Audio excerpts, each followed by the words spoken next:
O 8 saat ərzində o adam yaşamır. O robot kimi oturub kassanın arxasında, ya monitorun arxasında bank işçisidir və yaxud nə bilim, kommunal xidmət işçisidir. Bir müştəri gəlir, o birisi gəlir, biri gəlir, o birisi gəlir. O ondan necə zövq ala bilər? Bu rutin bir işdir. Nahar fasiləsində gedib çayını götürə bilər ancaq. O 8 saatını zülm içində yaşayandan sonra gedib evdə yaşayır. Yəni ki, evə gedəndən sonra dincəlir, televizora baxır, nəsə işlə məşğul. Amma o 8 saatında o qədər istismar olunur ki, onun artıq heç dincəlməyə də həvəsi yox. O gedir ancaq yatmağa.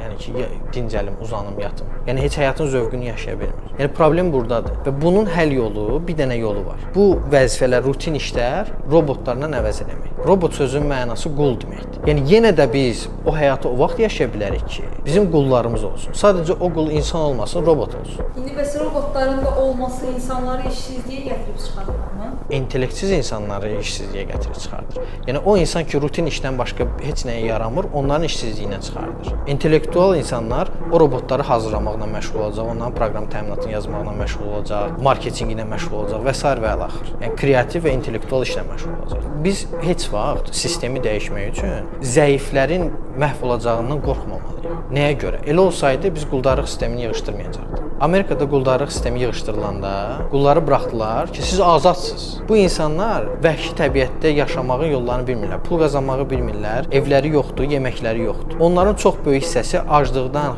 xəstəlikdən, soyuqdan öldülər. Kimlər ki, adaptasiya eləyə bildi, sağ qala bildi, özünə yemək, çörək, gəlir əldə edə bildi, o qaralar Amerikada sonra indiki qaralara belə deyək, nəsil verdi. O insanlar ölməsəydi, hansılar ki, adaptasiya eləyə bilmədi. İndi onlar azad olmayacaqdılar. Və biz də deyirik ki, insanları azad eləyək, rutin işdən azad eləyək. Onun qiyməti odur ki, kimlər ki, adaptasiya eləyə bilməyəcək, məhv olacaq, acından öləcək, səfalət içində yaşayacaq.